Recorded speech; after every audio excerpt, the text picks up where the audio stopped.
बिस्मिल्लाहिर्रहमानिर्रहीम अस्सलाम वालेकुम वरहमतुल्लाहि वबरकातुहू। मैं हूं होमी हर्बलिस्ट डॉक्टर मोहम्मद मुख्तार कादरी और आप देख रहे हैं मेरा यूट्यूब चैनल।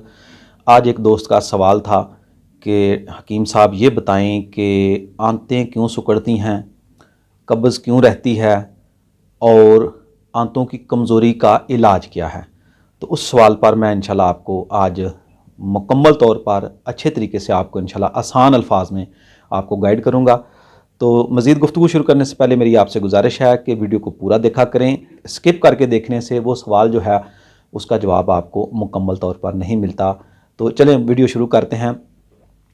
नाज़रीन कराम, आंतों का सिकुड़ना, स्मॉल इंटेस्टाइन या लार्ज इंटेस्टाइन यानी छोटी आंत या बड़ी आंत में कीड़ क्यों पैदा होता है, कब्ज़ की शिकायत क्यों रहती है और इसके अलावा अंतड़ियाँ कमज़ोर क्यों होती हैं। तो ये तिब्ब मुफरद अज़ा में इसको कहते हैं उज़लाती असाबी तहरीक।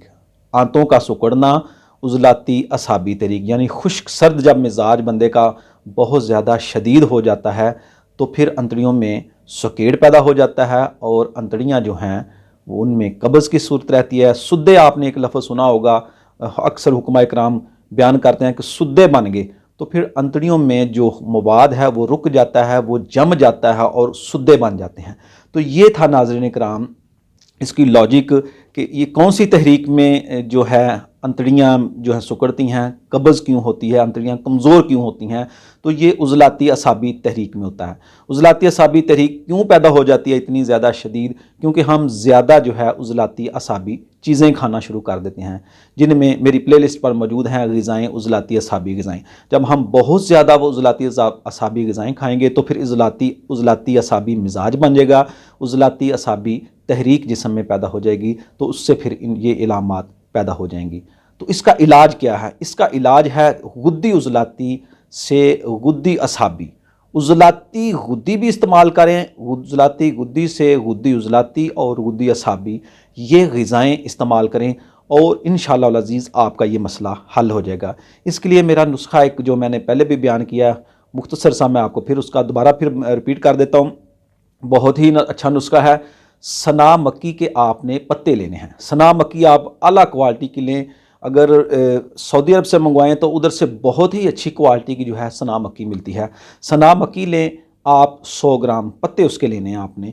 उसके अलावा नाज़रीन कराम आपने लेनी है अजवाइन, देसी अजवाइन लेनी है, वो भी आपने 100 ग्राम लेनी है।